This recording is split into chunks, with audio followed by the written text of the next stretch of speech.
has a vision and no one else sees it, you know, that type of thing. But you impressed me by having two people, you and Kim, play roles which made it like a little bit more, had more depth to it. And I like that. Well, thank you. I wasn't sure where you were going. We need to go outside and talk about this. What's happening? Listen, I'm going to take your question next, but first thing I'm going to say is, it's very obvious that the campus police at Woodbury College are not nearly as good as the campus police at SUNY Brock. Let's just get that straight. I'm halfway through the movie back there thinking they're going to give me a ticket. Chip does not work on this campus. Did you have a question? Who has a question? Right there. I'm coming back to you. What's your inspiration for the movie? How did you? It's, you know, I wish I could tell you it was a definitive thing, but it really started in 2001. I was in Morocco for 5 months shooting this film called Black Hawk Down, and that's where I met Kim Coates. And, you know, I met my best buddy at 44 years old, so he's such a great actor that after a few years I went to another great buddy and I said, I have an idea for a story. I'm not sure where it goes. I kind of have the basic outline of it. And I got together with my buddy Kane DeVore and we started to write this, but I wrote it for me and Kim. That was always really the inspiration. What came out of it as it developed was, you know, I found myself not wanting to, nothing needed to blow up and nobody needed to be naked and it was just about something else. And as it developed and then we found this thing of how far do you go to help a stranger? And it just, I wish I could tell you that I had a vision. We just drank a lot of wine and we wrote. And after like 4 years, we were still drinking a lot of wine. We were like on page 12. So we slowed down a little bit and just really honed in on it. And eventually, about 3 years ago, I felt that the script got to a place where I liked it, and I was able to show it to people, and everything came together. I hope that answers your question. Yes, sir. So you started the film with Aztec Two-Step. Yeah, how about that, huh? You see them in this ballroom? No, because did they play here? Yeah. They did? Yeah. Well, it was before I was here. No, I'm a lot older than you, buddy, let me tell you. Listen, when I went here, there were only 2 buildings. I lived in a tent. No, but when I was here, I met this young girl, Rini, and she was dating my roommate, Louie, and she brought an album over, which was this Aztec Two-Step album. And so I've been listening to it since then. And it was actually the first song that I was inspired to want to put in the movie. And Rex Fowler is the guy's name, who's the singer, one of the 2 guys, Neil Schulman and Rex Fowler. I contacted him when I wanted to use this, and he's in his 70s now, I believe. And eventually he got back to me, and I had a conversation with him, and it was really cool, because I told him how much I loved his music, and I wanted it in the movie. So this premiered last year at the Woodstock Film Festival, and he lives in Connecticut. So he came to the festival with his wife and sat down, and I was like, oh man, Rex, how you doing? And he really liked it. So that was great. Yeah, thank you. Yes, sir. Yes, sir. You kind of asked the question a little bit earlier, but I was just wanting to know, since you said you wrote the script a long time ago, what were like some big elements that would change dramatically to what it is today, how the film turned out, and what were some stuff that still stayed similar, but just had small adjustments? You know what? Do me a favor, ask that again, because I missed a few words. Right into that mic. See this? It goes really. Sorry. Am I good? Yeah. Okay. So you said that you wrote the script a long time ago, so I just wanted to know what elements and stuff that happened in the story that it came out as it is now was different from when you first wrote it, and what big adjustments that you had to make, and what small tweaks that were still similar here, but just had small adjustments to it. Well, the whole process develops, and it's not like we finished the script 10 years ago and then we kept changing it. No, we kept developing it, and sometimes whole scenes would come out. There used to be this whole barbecue scene. I thought it was the coolest thing ever. So like, shared it with another friend. He was like, "What's going on with that barbecue scene?" So I cut that right away. But I you know, really, and I got to be honest with you. See, I'm taking my own advice. I have to tell you, I'm staying at the Hampton Inn on Delaware Avenue in Buffalo, and we're 2 weeks from photography. And I sat down one night and I thought, I just got to read it with fresh eyes again. And literally 2 weeks after years of working on this, I found all of these what I thought were like rhythm holes in the middle of the script. I mean, at the 11th hour, I'm like, "Why didn't you see that before, Bill?" So Kane, I said to Kane, he was going to come right when we started photography. I'm like, "Kane, you got to come early, babe. We got to sit down and we intensively worked on it a week before." And you know, so the process really went right up to the day that we started photography. And then, you know, great actors, you know, they'll give me the scene the way it was written. And as soon as I know I have the scene, I always told all the actors, try something, surprise them. And they would, you know, especially the character of Chip. He's absolutely insane. I remember the first day we worked, he had a big monologue. He did the monologue and I was like, "That was awesome. It's not what we wrote, but it was really good. Can we try the one that I wrote?" But that was the process, and you know, just to stay open and look for surprises along the way. Yes? So where was home? Where, that beautiful property, where was that? Okay, so some people heard this story earlier tonight. So in 1974, before I came to Brockport, I went to SUNY Farmingdale. And SUNY Farmingdale was a 2-year school. In the fall of '74, I met Rosie, my college girlfriend. So she took me to Cortland to visit her family, and she has a brother who's a couple years younger than I am. So I really love Jerry. We hung out, we were absolutely crazy together. They had a family farm that was on Cold Brook Road, which is just north of Cortland, about 10, 15-minute ride. And on the family farm is that cabin. So I've been hanging out in that cabin since the fall of '74. Fast forward 30-some years and we start writing this, and I knew that the cabin would be a part of it and this land. And I wrote it for that. I wrote it to do it there, which was tricky because on a small budget film, it's hard to take a crew from Buffalo, where we shot most of it, and do a company move all the way to Cortland. And my 2 co-producers, they're Canadian, lovely folks, Sarah and Shane, they were like, "We can't do it, we can't do it." I got them in the rental car one day, I drove them to Cortland, I got an ATV, I took them to the top of the hill, they stood there at the cabin, they're like, "We're not shooting it anywhere else. We're shooting it right here. This is ridiculous." So that cabin is the one that I always thought about from day one. When is this going to be on DVD? What's that? When is it going to be on DVD? It is going to be on, well, I'm not sure when it's going to be on DVD, but we have a distributor for it. It's going to be released in 10 markets in the U.S. And on video on demand. I'm not sure what the platform is, whether it's Netflix or Amazon, I don't know, but it comes out November 8th. But also, I spent the last 2 days in Buffalo, and the theater that's in the film, the Aurora Theater, remember when we meet the guys at night, we're underneath that big theater and then we see it in the daytime too? That's a beautiful old theater in East Aurora, which is just a little bit south of Buffalo. I met with that woman who owns that theater. It's a big, beautiful 650-seat theater. She's going to release the film in that theater on November 8th. Yeah. That is releasing the film, I said to them, "We should really open it in Buffalo." And they're like, "You know what? It's really not part of our model. We don't think we're really going to make." And I said to them, "You'll probably do better in that theater, maybe, you know, because of the crew and the cast and the hometown." And they just were not interested. And I said, "Yeah, I get it."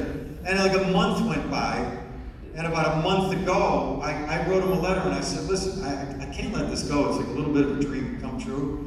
They wrote me back and they said, "If you want to release it, you make your own print of the film, a trailer, a poster, you do the whole thing, it's all yours, but just don't release it before we release it. And I said, fine. So I just worked that out. Literally, today's Tuesday. Yesterday morning, I met with her, and we're all fine on it. It's been a good place.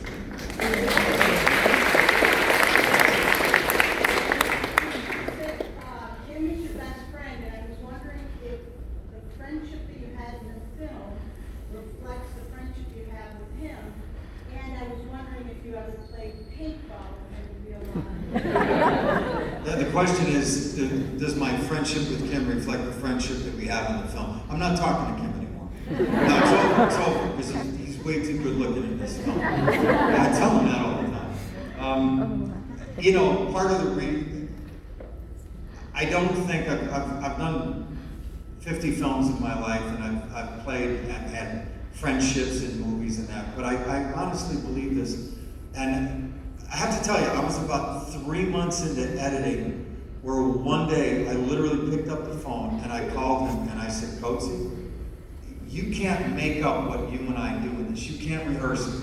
It's just, there's a little bit of a shorthand between the two of us. I don't think you could come up with that unless you had it. And that was really, you know, the whole thing from the beginning, was to do something with two friends. But I mean, there are moments in there where we're sitting on the end of the dock on the day off, and we both throw a stone. We didn't rehearse it. It doesn't say in the script, throw the stone at the same time. There are times when we're driving in the car, we both look the same way.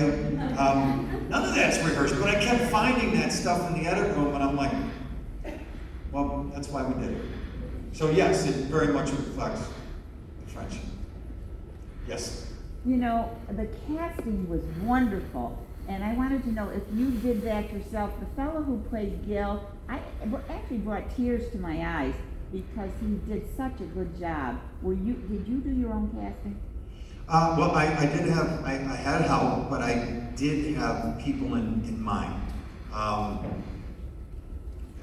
Not to get too business, but we raised all the money to make the film privately. And what's important about that is that I didn't have anybody within the business telling me creatively. I kind of had total control. So good friends of mine that direct feature films have said to me, have a good time and it'll never happen again.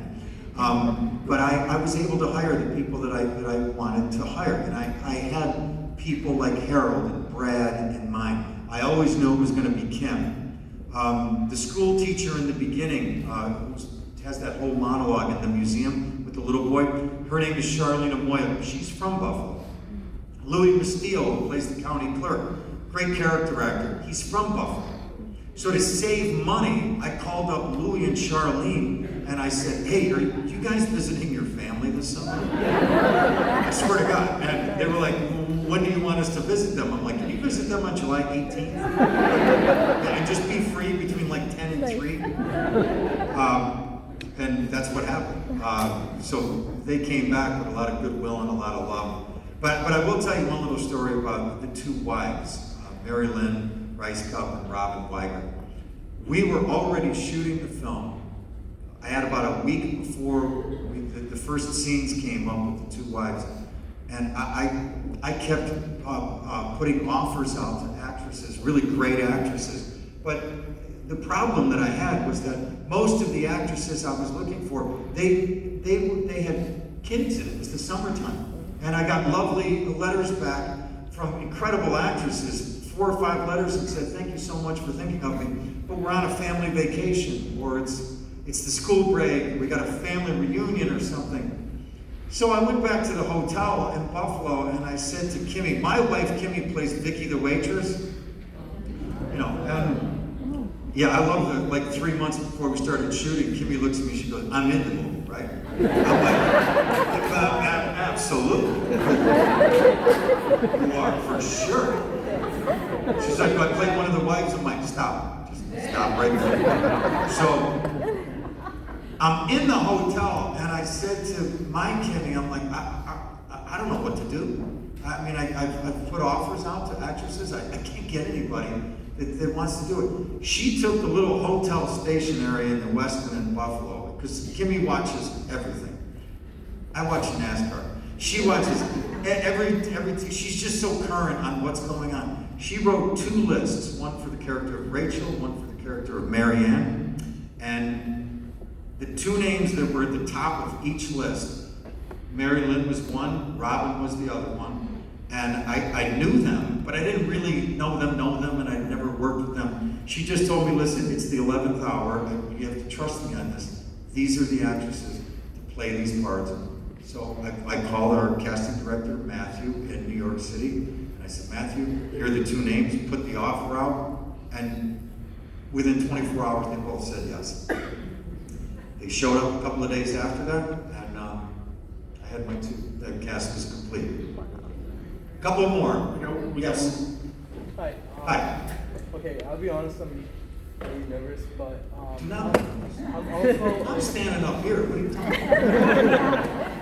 So, my name is Yassine. I'm also a filmmaker. I've produced, directed, and what's a thing you can give us to pretty much, I guess, get to the level where you're at, up to the young filmmakers.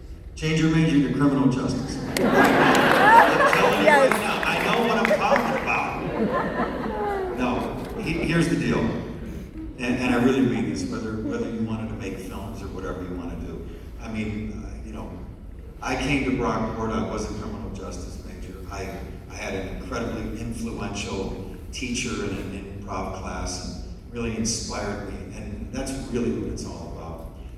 You find the things in life that inspire you. It doesn't matter if it fits the picture of what you're doing at that moment. You always look for inspiration and happiness. Whatever that is that drives you, if you're trying to do something or make something and you're not inspired by it, I find something that inspires you. So when it comes to filmmaking, if you have ideas and you really feel like you have something to say it. I mean, I have to tell you, selling this film was not easy because, the marketplace, especially around the world, people want to see shit blow up.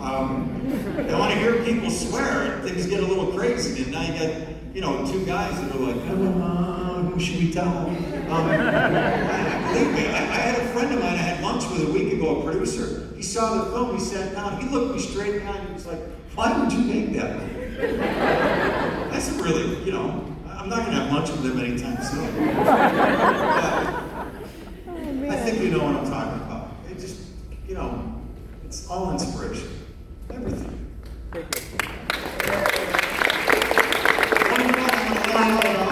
got the microphone. 2 more. I'm going to say hi, Bill. Thank you so much for bringing the film here. We've had so much excitement in Buffalo, and we're from East Aurora as well. We just loved it, and you also put me in there as extra. I saw myself like 5 times, and I'm really excited. I remember that. And I have many of my friends on there, and Joanne, Cully, and Yes. they're my friends from high school too. So thank you so much. I really appreciate it. And you could do it again sometime in other movies. Yeah. Well, I'll tell you something. Literally 2 weeks after we wrapped the film, before I even started to work with the editor, I had an idea for a story this time, not something I was making up, based on a true story. And we've been working on the script for almost 2 years. And it's not nearly there, and my feeling is, if the script's if it's not on the page, it's not on the stage. So we're really trying to make it tight. It's also a story that takes place in 1967 in the Buffalo area along the lake, and with a little, if I get another 27 miracles to line up like this one, I'll make that. Well, we'll keep you in prayer. But I certainly plan on making it because I'm a criminal justice major and I'm inspired. Thank you. There's one more question. There's that lady right over there. Hi. This is off topic, but Off topic. The last question is off topic. I love you and Mom. Okay. Yeah. Nice to see you on the wheelchair. And did you bring your Audrey Hepburn glasses with you? Oh, that's really good. You do watch the show. All right. Well, that was a compliment. That's not a last question, but thank you. One more. Yes, sir. Ma'am. Sir. I can't see. It's dark. I wanted to know how your experience was working with the local crew and resources in Buffalo, and if that played a part in your deciding to go there. It played a huge part. Now, listen, I was very committed to shooting the film in Buffalo. That was, and I've been working on things for a couple of years to support that to someday end up there.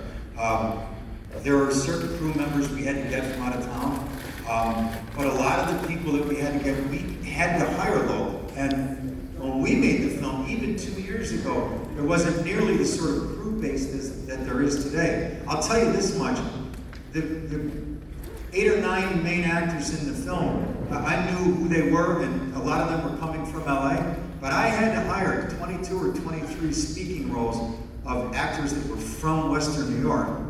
And like all the kids in the film, they'd never acted in front of a camera before. I just thought, you know, after working with them a little bit, they were amazing. So, you know, when we went to the Napa Film Festival last year in November, and we won the Best Ensemble Acting Award, that was for everybody, and including 2/3 of my cast was local. So to be a Buffalo guy, to be back in Buffalo, shooting this film, which I have to tell you, I could not have made without the support of my hometown. Yeah, I mean, just not even enough.